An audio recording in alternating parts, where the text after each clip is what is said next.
এখন আবার কে কল দিল? হ্যালো। হ্যালো স্যার, আমি লাইফ ইন্স্যুরেন্স কোম্পানি থেকে তারেক বলতেছি। আপনার কাছে 2 মিনিট আছে? কি? কিন্তু ডাক্তার যে আমাকে 2 দিনের ওষুধ দিল, এখন তো পুরো ওষুধটাই বরবাদ হয়ে যাবে। আরে স্যার, আমি বলতে চাচ্ছি যে আপনার সাথে কথা বলবো, 2 মিনিট হবে?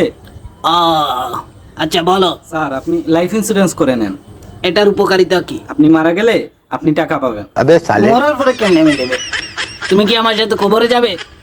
আরে আমি বলতে চাচ্ছি যে আপনার পরিবার টাকা পাবে। আচ্ছা, একবার চিন্তা করেন স্যার, আপনি যদি মারা যান তাহলে আপনার বউ কোথায় যাবে? ও রকির সাথে যাবে। আজ সকালে ও আমার বউকে ইশারা দিতেছিল, আমি নিজের চোখে দেখেছি।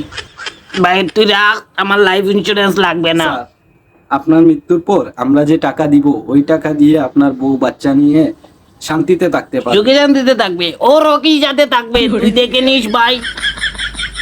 স্যার, বউকে নিয়ে এভাবে কথা বলবেন না স্যার। বউ হলো ঘরের লক্ষ্মী।